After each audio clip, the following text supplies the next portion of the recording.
Kabupaten Tebo disegel Satgas PKH.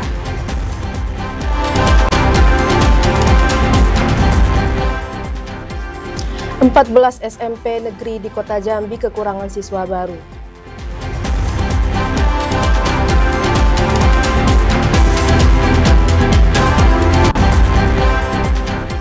2.700 tenaga honorer di Kabupaten Merangin diusulkan diangkat menjadi P3K paruh waktu.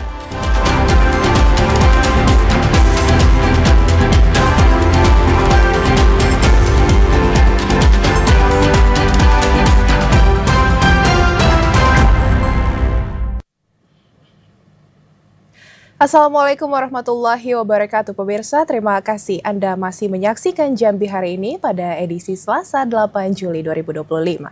Selain 3 berita utama tadi, redaksi kami juga telah menyiapkan sejumlah informasi penting dan menarik lainnya untuk Anda. Bersama saya Silvas Majunianti dan saya Rahmadani Putri, inilah Jambi hari ini selengkapnya.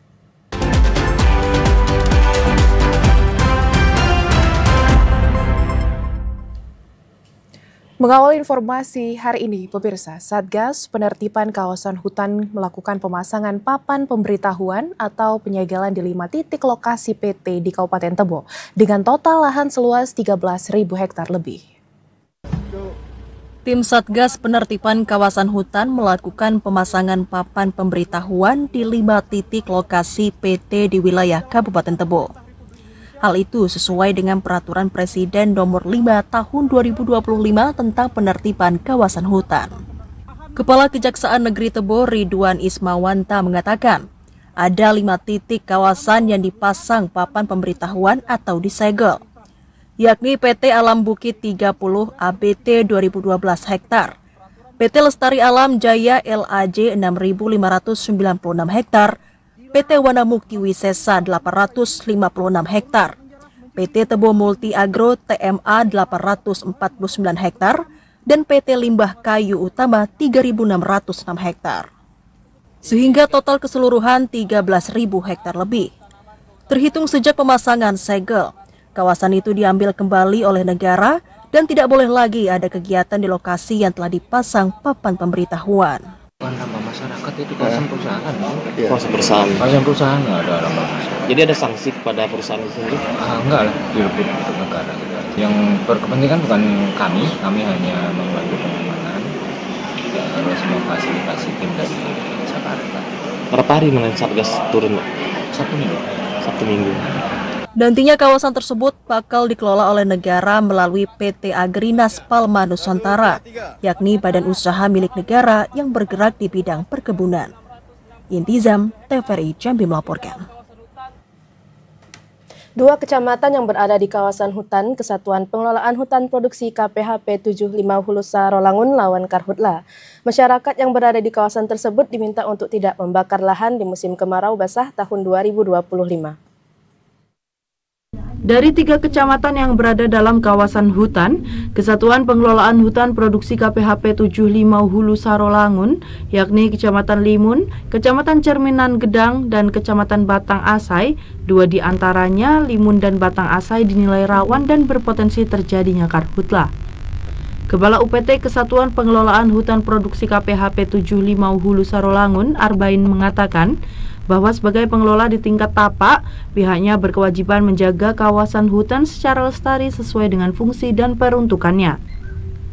Kemudian memperhatikan aspirasi serta peran dan nilai budaya masyarakat setempat. Antisipasi terhadap potensi kebakaran menjadi skala prioritas di musim kemarau. Arbain menjelaskan, salah satu faktor penyebab karhutla adalah kurangnya kesadaran sumber daya manusia, ditambah dengan faktor alam dan musim kemarau panjang yang meningkatkan resiko terjadinya karhutla di 2 wilayah tersebut. Titik hotspot itu muncul, itu kan di Kecamatan Batang Asai dan Limun. Dan alhamdulillah sampai hari ini, berkat sosialisasi kita di awal-awal tahun kemarin, di beberapa kecamatan itu, belum ditemukan titik hotspot yang menjadi titik api. Selain gencar melakukan pemantauan di kawasan hutan, KPHP juga terus melakukan sosialisasi agar masyarakat yang berada di kawasan tersebut turut aktif menjaga hutan agar bebas dari ancaman karhutla. Edi Kusnadi, TVRI Jambi melaporkan. Saudara Wali Kota Jambi, Maulana, akan mengambil langkah cepat persoalan penolakan terhadap stokpile batubara. Pemerintah akan menundukkan semua pihak terkait permasalahan tersebut. Beberapa hari lalu, warga Aur Kenali, Kota Jambi menolak rencana pembangunan stokpile batubara di wilayah mereka. Mereka menilai keberadaan stokpile nantinya dapat mengganggu masyarakat sekitar. Menyikapi hal tersebut, Wali Kota Jambi Maulana menegaskan bahwa pemerintah kota akan mengambil langkah sesuai kapasitas dan kewenangan yang dimiliki serta mengedepankan dialog dengan semua pihak. Pemerintah Kota Jambi telah menelusuri dokumen perizinan yang dimiliki pihak perusahaan. Untuk izin penggunaan ruang berasal dari Kementerian ATR BPN. Izin terminal khusus atau TUKS berasal dari Kementerian Perhubungan serta AMDAL yang telah disetujui oleh pemerintah Provinsi Jambi. Pemerintah Kota Jambi belum mengeluarkan izin terkait pekerjaan pembangunan stokpile batubara tersebut. Pemerintah Kota Jambi untuk merespon apapun keinginan, harapan dari masyarakat. Secara umum, kami sudah melihat keberadaan dan perizinannya. Kami sudah tracking semua.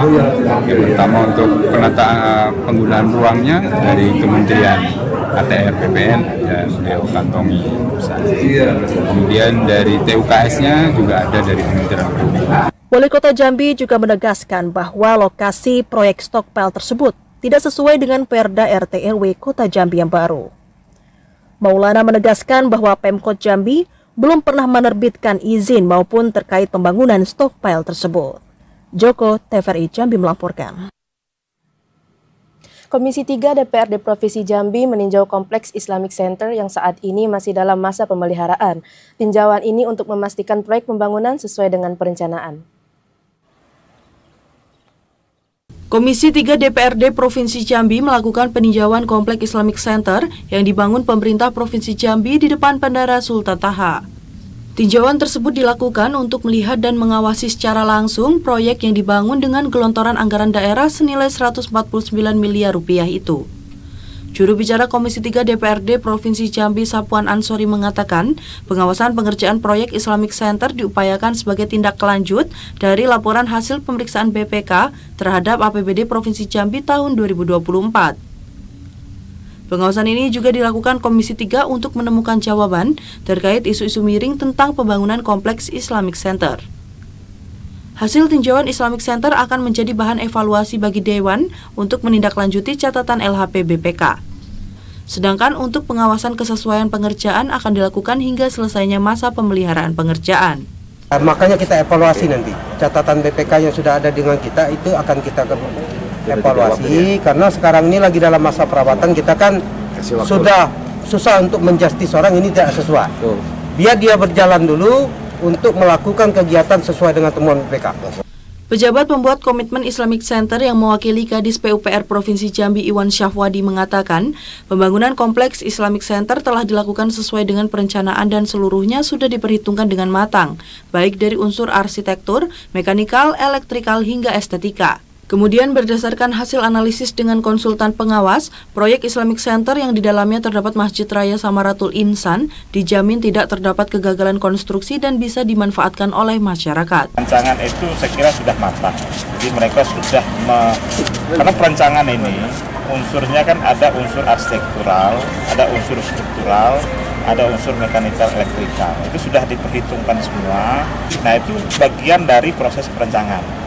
Nah, saya kira itu sudah diperhitungkan dan kami juga sebagai PPK itu sudah melakukan evaluasi dan analisis dengan konsultan pengawas bahwa ini sudah jamin bahwa terhadap tuduhan kegagalan konstruksi itu tidak terjadi. Proyek Kompleks Islamic Center baru akan diserah terimakan ke pemerintah Provinsi Jambi setelah masa pemeliharaannya selesai pada 7 Januari 2026. Redi Arta, TVRI Jambi melaporkan. Sementara itu, saudara, untuk menjaga komitmen dalam pemberantasan penyalahgunaan narkoba, Lembaga Pemasyarakatan Kelas 2B Morobungo melaksanakan tes urin mendadak terhadap pegawai dan warga binaan. Kegiatan yang digelar tanpa pemberitahuan ini merupakan sinyal ketegasan pihak Lapas Kelas 2 B Morabungo dalam menjaga integritas dan memastikan lingkungan bebas narkoba. Bersama Polres Bungo, BNNK, dan Dinas Kesehatan Kabupaten Bungo, Lapas melakukan pengambilan sampel urin secara masif. Dari total 68 orang pegawai Lapas, 57 orang telah menjalani tes urin. Sementara itu, dari 581 orang warga binaan, dipilih 20 orang secara acak yang dinilai berisiko. Hasilnya mengejutkan, seluruh sampel dinyatakan negatif narkoba. Kepala Lapas Kelas 2B Morabungo Muhammad Kamili menegaskan bahwa kegiatan ini bukan sekedar formalitas. Namun tes urin ini merupakan langkah nyata dalam membangun lingkungan pemasyarakatan yang steril dari pengaruh narkoba. Pihaknya berkomitmen untuk terus melakukan pemeriksaan serupa secara berkala, baik kepada pegawai maupun warga binaan, agar tidak ada ruang sedikit pun untuk narkoba masuk dan berkembang. Ini sehubungan dengan keterbatasan alat tes urin kita, sehingga kita melaksanakan tes urin kepada yang sekiranya dicurigai ya, karena kasus narkoba dan pidana tinggi. Dari 581 orang, tadi kita ambil sampel sebanyak 20 orang, dan semuanya hasilnya negatif. Langkah ini diharapkan dapat membangun budaya tolak narkoba di lingkungan lapas, serta memberikan dampak positif dalam proses pembinaan yang lebih manusiawi dan produktif. Mukhriandi, TVRI Jambi melaporkan. Saudara, tetaplah di Jambi hari ini karena kami masih akan kembali dengan sejumlah informasi penting dan menarik lainnya. Jumlah penumpang di Bandara Sultan Taha Jambi meningkat selama libur sekolah.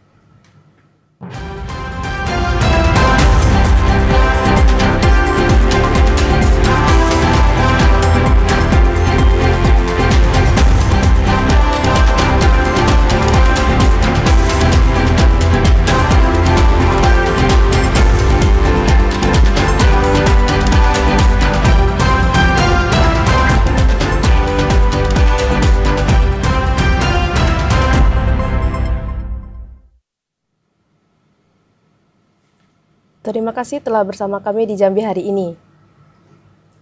Pasca pendaftaran siswa baru ditutup, sejumlah SMP negeri di Kota Jambi kekurangan siswa. Dari 25 SMP yang ada, 14 SMP diantaranya tidak mampu memenuhi kuota yang ada. 14 sekolah menengah pertama negeri di Kota Jambi belum memenuhi kuota siswa baru tahun ajaran 2025. Sementara pendaftaran murid baru telah ditutup pada 28 Juni kemarin. Saat ini tahapan masuk pada proses daftar ulang bagi siswa yang sudah diterima. Dari 25 SMP negeri di Kota Jambi, hanya 11 sekolah yang memenuhi kuota penerimaan siswa baru. Sementara itu 14 sekolah lainnya masih kekurangan murid. Menanggapi hal ini, Wali Kota Jambi Maulana mengimbau masyarakat yang anaknya belum mendapatkan sekolah agar segera mendaftar ke sekolah yang masih memiliki kuota. Ada 11 SMP yang sudah penuh kuotanya dan sisanya berarti ada 14, karena ada 25 yang negeri, ada 14 yang masih belum kuotanya. Hari ini dan besok adalah daftar ulang. Nah, kemudian nanti kita akan mengumumkan kepada masyarakat bagi yang masih ada yang belum dapat sekolah, kita akan umumkan kuota yang masih kosong diminta. Nah, ini karena memang kita harus mendorong juga kesadaran kita bersama bahwa sekolah SMP di kita ini sama kualitasnya, jangan menumpuk di satu sekolah. Ia juga menegaskan bahwa kualitas seluruh SMP negeri di Kota Jambi sama, sehingga tidak perlu memaksakan diri ke sekolah yang sudah penuh. Untuk mengisi kekosongan tersebut, pemerintah Kota Jambi membuka gelombang kedua pendaftaran SPMB. Pendaftaran ini akan dibuka pasca daftar ulang siswa selesai dilakukan. Joko, TVRI Jambi melaporkan. Kita beralih ke informasi lainnya, Saudara. Aktivitas keberangkatan dan kedatangan penumpang di Bandara Sultan Taha Jambi mengalami peningkatan selama masa libur panjang sekolah. Peningkatan jumlah penumpang ini terjadi sejak 2 pekan terakhir. Aktivitas penumpang di Bandara Sultan Taha Jambi mengalami peningkatan selama libur sekolah. Eksekutif General Manager Bandara Sultan Taha Jambi, Ardon Marbun mengatakan, dalam 2 pekan terakhir, tercatat ada peningkatan penumpang mencapai 25 hingga 30% dibandingkan hari biasa. atau berkisar antara 3.000 hingga 3.200 penumpang yang datang maupun berangkat setiap harinya. Dari data tersebut, mayoritas para penumpang melakukan perjalanan dari dan akan menuju ke Pulau Jawa. Pihak bandara memperkirakan lonjakan penumpang masih akan terus terjadi hingga beberapa hari ke depan, mengingat masa libur panjang sekolah akan berakhir. Jadi kami jelaskan selama libur panjang anak sekolah, kita tahu bersama ya, libur kemarin dimulai sekitar akhir bulan 6. Memang ada peningkatan penerbangan, semakin ramai bandara kita selama periode libur ini. Event memang belum berakhir ya, nanti akan berakhir mungkin di minggu ini sampai hari Sabtu. Namun kalau kita bandingkan dengan data harian, ada peningkatan sekitar 25-30%. Dengan meningkatnya jumlah aktivitas penumpang, pihak bandara mengimbau para calon penumpang untuk datang lebih awal sebelum jam pemberangkatan, serta memastikan kelengkapan dokumen perjalanan agar proses check-in dan boarding berjalan lancar. Ashar, TVRI Jambi melaporkan. Pemirsa, Puskesmas menjadi garda terdepan dalam penanganan eliminasi tuberkulosis 2030. Hasilnya, ratusan sampel dahak telah dilakukan pemeriksaan selama tahun 2025. Pemerintah Indonesia memiliki komitmen yang tinggi untuk mengeliminasi tuberkulosis atau TB pada tahun 2030. Sejalan dengan target yang ditetapkan dalam Sustainable Development Goals atau SDGs. Penanggulangan dan penanganan penyakit TB juga menjadi salah satu program prioritas nasional.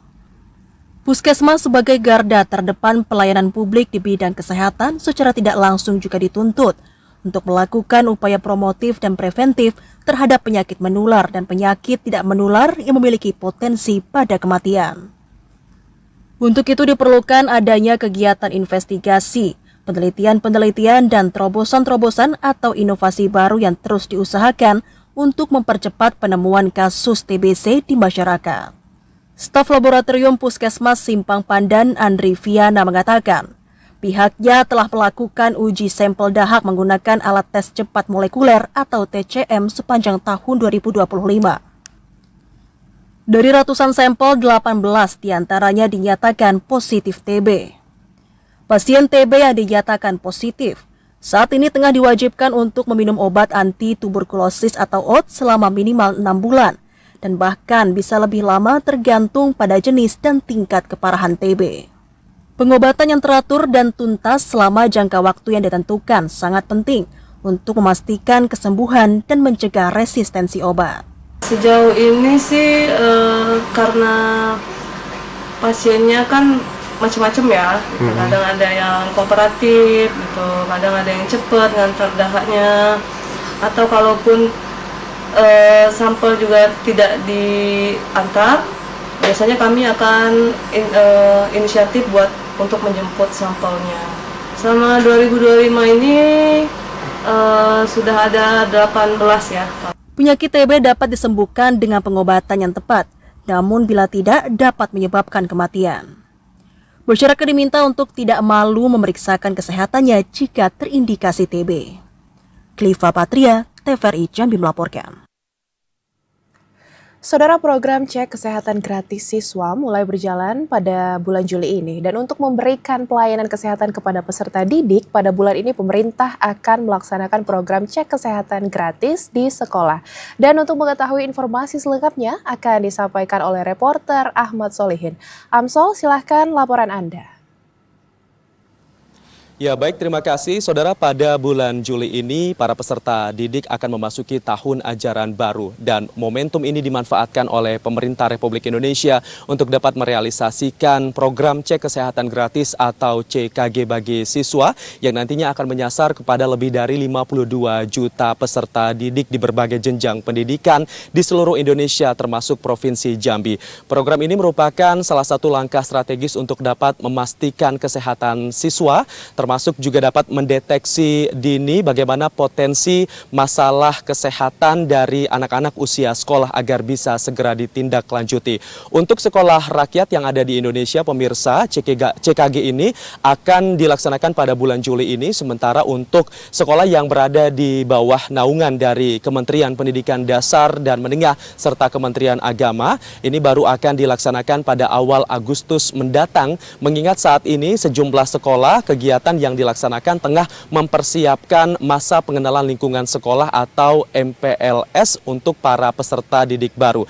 Di Provinsi Jambi, saudara, meskipun saat ini masih dalam tahap pendataan, namun pemeriksaan kesehatan gratis ini mendapatkan sambutan yang antusias para peserta didik. Sejumlah siswa yang kami temui, saudara, menilai bahwa program ini sangat bermanfaat, terutama untuk mengetahui apakah terdapat masalah kesehatan pada siswa, karena dengan tubuh yang sehat nantinya juga bisa menjadi salah satu pemicu semangat dalam belajar serta juga dapat menorehkan berbagai prestasi. Tidak hanya siswa saja, tetapi juga wali murid yang ada di salah satu SMP di Kota Jambi juga menyambut baik adanya program ini. Ia menilai bahwa program ini juga merupakan perwujudan dari Astacita Presiden Prabowo Subianto, khususnya untuk mewujudkan kesejahteraan sosial melalui pemberian layanan kesehatan yang merata dirasakan oleh seluruh lapisan masyarakat. Dan program ini juga menegaskan komitmen pemerintah untuk menjamin akses yang universal terhadap layanan kesehatan sebagai hak dasar bagi setiap warga negara. Dan saudara, sebagai perpanjangan tangan pemerintah untuk memberikan layanan kesehatan kepada masyarakat, Puskesmas tentunya akan juga menjadi garda terdepan dalam pelaksanaan program ini, seperti Puskesmas PAL 5 Kota Jambi yang saat ini sudah mempersiapkan tenaga kesehatan yang nantinya akan turun ke sekolah-sekolah. Selain itu, Puskesmas PAL 5 Kota Jambi ini juga telah mempersiapkan sarana dan prasarana penunjang, termasuk juga obat-obatan. Dan langkah ini merupakan langkah positif yang dilakukan untuk bisa menyiapkan para peserta didik generasi Indonesia untuk menyongsong generasi emas 2045 dan juga mempersiapkan generasi muda yang lebih sehat baik secara jasmani, rohani, mental dan juga spiritual. Demikian yang dapat kami laporkan, kita kembali ke studio. Baik, terima kasih Amsol atas laporan Anda. Selamat bertugas kembali. Saudara, tetaplah bersama Jambi hari ini karena kami masih akan kembali dengan sejumlah informasi penting dan menarik lainnya. Di antaranya, Kepala Staf Kepresidenan pastikan kesiapan Provinsi Jambi hadapi Karhutla.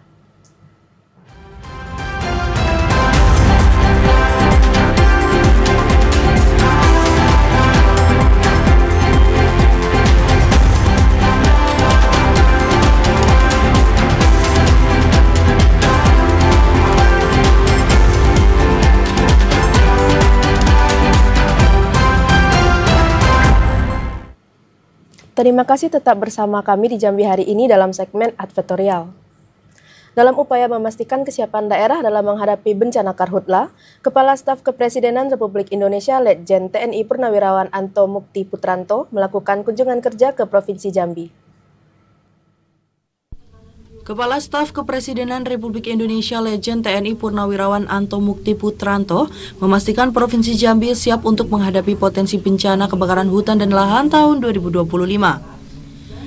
Penekanan tersebut diutarakan AM Putranto dalam rapat koordinasi kesiapan Satuan Tugas Karhutla yang dilakukan bersama seluruh pemangku kepentingan terkait dalam kunjungan kerjanya ke Provinsi Jambi.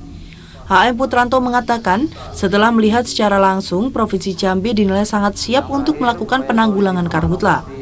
Karena adanya kolaborasi yang baik seluruh pemangku kepentingan di daerah, mulai dari tingkat provinsi hingga kabupaten kota. Selain Karhutla, kantor staf Presiden siap untuk membantu Provinsi Jambi dalam menyelesaikan berbagai kendala sebagai upaya memaksimalkan potensi daerah. Pengawalan ini bertujuan untuk mendukung keberhasilan pembangunan daerah serta suksesnya program-program nasional yang diusung Presiden Prabowo Subianto untuk mensejahterakan masyarakat.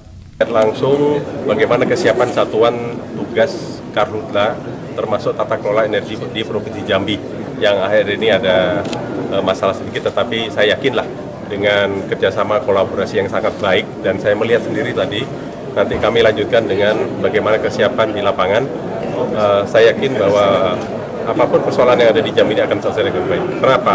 Kami akan siap mengawal, membantu pemerintahan Provinsi Jambi, termasuk daerah-daerah lainnya juga, untuk bagaimana mengamankan, menjalankan program-program Presiden Republik Indonesia.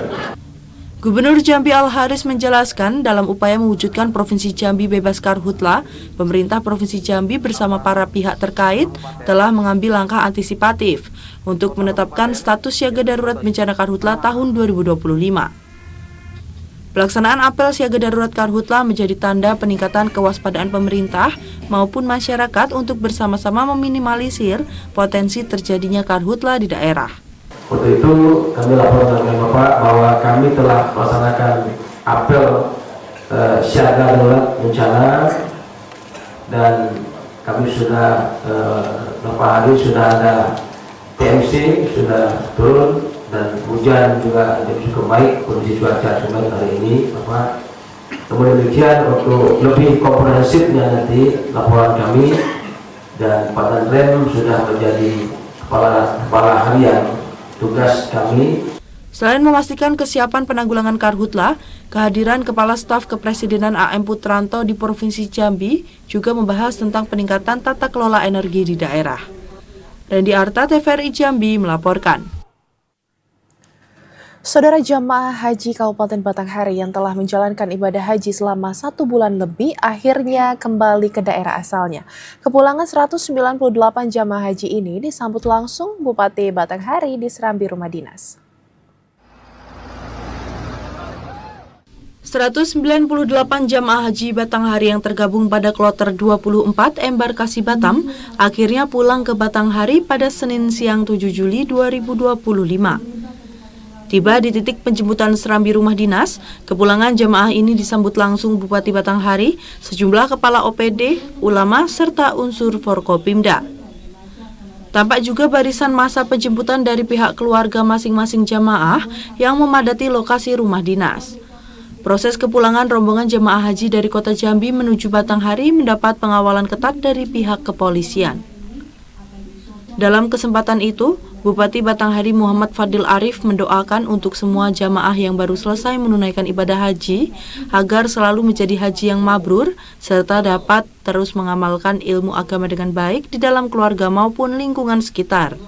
Kami mengucapkan terima kasih karena kami yakini sanak saudara semua selama di tanah suci, di samping mendoakan diri dan keluarganya, juga mendoakan masyarakat Batanghari dan Kabupaten Batanghari untuk selalu menimbulkan kemaslahatan dalam aktivitas kita sehari-hari.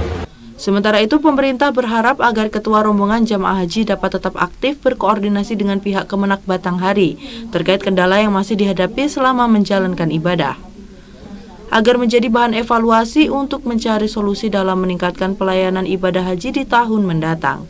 Ade Juniawan, TVRI Jambi melaporkan. Bupati Tanjung Jabung Barat Anwar Sadat menghadiri rapat konsolidasi Satgas Percepatan Pembentukan Koperasi Desa Merah Putih Kabupaten Tanjab Barat. Konsolidasi ini bentuk komitmen pemerintah Kabupaten Tanjab Barat untuk mendukung program pemerintah pusat. Rapat konsolidasi merupakan komitmen pemerintah Tanjung Jabung Barat dalam mendukung penuh Koperasi Merah Putih. Bukan sekedar entitas bisnis, melainkan juga representasi semangat gotong royong dan kemandirian masyarakat desa. Hal tersebut dikatakan Bupati Tanjung Jabung Barat Anwar Sadat saat menghadiri rapat konsolidasi Satgas Percepatan Pembentukan Koperasi Desa Kelurahan Merah Putih. Tujuan rapat ini untuk mengevaluasi percepatan pembentukan dan pengembangan koperasi desa dan Kelurahan Merah Putih di Kabupaten Tanjung Jabung Barat. Hal itu sesuai instruksi Presiden nomor 9 tahun 2025 tentang percepatan pembentukan koperasi desa dan Kelurahan Merah Putih. Bupati Anwar Sadat menjelaskan keberadaan koperasi desa dan Kelurahan Merah Putih memiliki potensi besar dan menjadi motor penggerak ekonomi di desa untuk menciptakan kemandirian dan meningkatkan kesejahteraan masyarakat. Sehingga Satgas diharapkan mampu menggali potensi baru yang dapat dikembangkan di koperasi desa dan kelurahan dengan selalu berkoordinasi serta memetakan potensi usaha yang dapat menyerap tenaga kerja lokal. Kita sangat berharap sekali nanti pengembangan koperasinya adalah koperasi tadi yang disampaikan oleh Pak Sekda, murni usaha yang memang dia lakukan sehingga tidak berbenturan dengan koperasi-koperasi yang sudah ada di desa-desa yang terkait ya, sekaligus juga menghindari konflik. Nah, ini sangat hati-hati sesuai dengan potensi nanti masing-masing. Sementara Sekretaris Daerah Tanjung Jabung Barat Hermansyah minta agar keberadaan koperasi desa dan kelurahan tidak menimbulkan konflik kepentingan dengan badan usaha milik desa. Apalagi bidang usaha yang dikembangkan merupakan potensi baru. Jika terdapat masalah, maka dapat secara masif berkoordinasi dengan pihak terkait melalui camat selaku koordinator kewilayahan. Selain itu, untuk kelancaran dalam percepatan pembentukan dan pengembangan, juga diperlukan satuan tugas yang melibatkan perangkat lintas sektoral, meliputi gerai sembako, apotek desa, gerai klinik desa, gerai kantor koperasi, pergudangan, dan logistik serta kegiatan usaha lainnya. Didi Haryadi, TVRI Jambi melaporkan. Hingga akhir Mei 2025, realisasi pendapatan negara di Provinsi Jambi mencapai 2,6 triliun rupiah. Informasi selengkapnya akan kami hadirkan sesaat lagi, tetaplah di Jambi Hari Ini.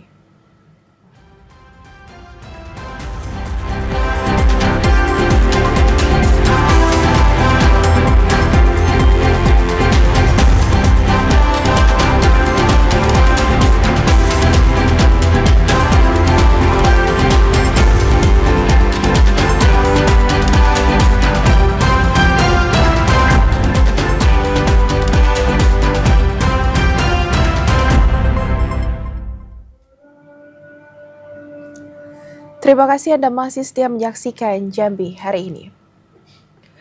Saudara, 2.700 tenaga honorer di Kabupaten Merangin diusulkan untuk diangkat menjadi P3K paruh waktu. Pemerintah Kabupaten Merangin akan menghitung kemampuan anggaran untuk menggaji para pegawai pemerintahan tersebut. Menyusul maraknya persoalan pengangkatan tenaga honorer yang tak kunjung terlaksana, pemerintah Kabupaten Merangin mengadakan audiensi bersama para tenaga honorer di Aula Kantor Bupati Merangin. Perwakilan tenaga honorer kesehatan, guru honorer, dan tenaga honorer teknis hadir dalam audiensi tersebut. Sesuai hasil audiensi, Kepala BKPSDMD Kabupaten Merangin, Ferdi Firdaus Ansori mengatakan, 2.700 tenaga honorer ini akan diusulkan ke Kementerian Pendayagunaan Aparatur Negara dan Reformasi Birokrasi atau Kemenpan RB agar bisa diangkat menjadi P3K paruh waktu. Berdasarkan peraturan, langkah ini solusi untuk tenaga honorer yang belum lolos atau masuk formasi P3K penuh waktu. Besaran gaji P3K paruh waktu ini akan disesuaikan dengan kemampuan dan potensi anggaran daerah dan juga mempertimbangkan masa kerja para tenaga honorer. Ini bukan R2, R3, artinya mereka ini sudah melewati tahapan tes, baik itu tahap 1, tahap 2, merupakan calon P3K. Artinya walaupun tidak masuk ke dalam ranah formasi, ada sesuai dengan peraturan yang ada, artinya mereka diarahkan ke P3K paruh. Sementara itu, Ketua Aliansi Honorer R2 dan R3 Merangin, Nata Wijaya menyambut baik langkah tersebut. Ia berharap 2.700 tenaga honorer di Kabupaten Merangin dapat segera diangkat sebagai P3K paruh waktu. Alhamdulillah kami ditanggapi, kami memesan kepada UPD dan kepala dinas yang hadir pada hari ini segera memasukkan ajang PBK nantinya agar kami tahu kedudukan dan kejelasan kami honorer R2 R3 ini. Ribuan tenaga honorer ini menuntut kesejahteraan sehingga berharap diangkat menjadi P3K dan memperoleh penghasilan yang lebih layak. P3K paruh waktu diharapkan menjadi solusi sementara sampai para tenaga honorer ini bisa menjadi P3K penuh waktu. M. Sobar, TVRI Jambi melaporkan. Pemirsa, kinerja APBN Regional Jambi hingga 31 Mei 2025 menunjukkan peran pentingnya sebagai shock absorber dalam menjaga daya beli masyarakat. Hingga akhir Mei 2025, realisasi pendapatan negara di Provinsi Jambi mencapai 2,6 triliun rupiah. Di tengah ketidakpastian global dan tekanan geopolitik yang meningkat, kinerja APBN Regional Jambi hingga 31 Mei 2025 menunjukkan peran pentingnya sebagai shock absorber dalam menjaga daya beli masyarakat dan mendukung pertumbuhan ekonomi daerah. Meski menghadapi kontraksi di sisi pendapatan, APBN tetap ekspansif dengan realisasi belanja negara yang signifikan. Tak hanya itu, APBN juga memiliki peran dalam penyaluran program-program prioritas yang terus optimal. Berdasarkan data DJPB Provinsi Jambi, realisasi pendapatan negara hingga akhir Mei 2025 mencapai 2,06 triliun rupiah. Meski mengalami kontraksi 30,37% dibanding tahun sebelumnya, namun penerimaan pajak bruto tetap tumbuh positif 10,62%. Pertumbuhan pajak bruto didorong oleh sektor perdagangan besar dan eceran serta aktivitas keuangan dan asuransi. Dari sisi kepabeanan dan cukai, capaian penerimaan bahkan melampaui target hingga 139,56% yang dipengaruhi kinerja ekspor komoditi sawit. Sementara PNBP terrealisasi 373,67 miliar rupiah atau 61,73% dari target, dengan kontribusi besar pada jasa pendidikan dan rumah sakit BLU. Joko TVRI Jambi melaporkan. Saudara, untuk meningkatkan ketahanan pangan melalui produksi ikan, pemerintah perlu melakukan perbaikan pengelolaan pakan ikan secara mandiri. Dan langkah ini bertujuan untuk menghasilkan kualitas ikan yang lebih baik dengan usia panen yang lebih cepat. Produktivitas budidaya ikan di Batanghari setiap tahunnya mampu menghasilkan 1,5 ton ikan nila, patin, dan lele dari satu kolam maupun keramba milik pembudidaya. Namun, hal tersebut dianggap belum maksimal karena masih ada permasalahan terkait penyediaan pakan dan benih ikan. Untuk mengatasi hal tersebut, pemerintah akan mengupayakan produksi benih dan pakan ikan secara mandiri. Kepala Bidang Produksi Ikan Dinas Pangan, Pertanian, dan Perikanan Batanghari, Andi, mengatakan saat ini baru sedikit kelompok budidaya ikan yang mampu mengelola pakan secara mandiri. Sehingga program ini perlu diperluas agar usia panen ikan yang saat ini 3 kali setahun dapat meningkat menjadi 4 kali setahun. Pakannya nanti kita coba kita buat pakan mandiri, kita perbanyak lagi. Sekarang sudah ada pakan mandiri, nanti kita akan tambah-tambah lagi. Terus juga pasarnya nanti akan kita siapkan. Nah, karena inilah yang akan bisa menambah produksi kita. Ketika benih ini bagus, pakan ini bagus, pasarnya sudah jelas, jadi kita usia panen ikan tun dan ukuran ikan tun kita bisa proyeksikan berapa kebutuhan di pasar. Jika upaya perbaikan pengelolaan ini berjalan efektif, maka akan mampu memenuhi kebutuhan ikan di Batanghari, sekaligus mendukung program ketahanan pangan secara berkelanjutan. Adi Juniawan, TVRI Jambi melaporkan. Pemirsa, kebakaran melanda sebuah toko perabot di kilometer 1 Kecamatan Tebo Tengah. Berbagai macam peralatan rumah tangga yang dijual hangus terbakar. Api dengan cepat membesar di sebuah ruko yang menjual beragam perabot rumah tangga di kilometer 1 Kecamatan Tebo Tengah, Kabupaten Tebo pada Selasa siang. 2 unit mobil pemadam kebakaran yang dibantu BPBD dan Manggala Agni dikerahkan ke lokasi untuk memadamkan api. Masyarakat sekitar turut membantu proses pemadaman. Setelah berjuang selama sekitar 1 jam, api berhasil dijinakan. Hingga saat ini penyebab kebakaran belum diketahui. Informasi dari masyarakat menghubungi Polsek Tebo Tengah. Untuk awal kebakaran kita dalam penyelidikan. Kerugian belum diketahui oleh pemilik toko karena belum dihitungnya, tapi semua penjualan kasur maupun perabotan rumah tangga semuanya habis terbakar. Pemilik toko terlihat histeris melihat api yang menghanguskan seluruh barang dagangannya. Akibat kejadian tersebut diperkirakan kerugian mencapai ratusan juta rupiah. Intizam, TVRI Jambi melaporkan. Saudara, informasi tadi sekaligus mengakhiri Jambi hari ini. Terima kasih atas perhatian dan kebersamaan Anda. Saya Rahmadani Putri. Dan saya Silva Asmajunianti bersama kerabat kerja yang bertugas pamit undur diri. Wassalamualaikum warahmatullahi wabarakatuh dan sampai jumpa.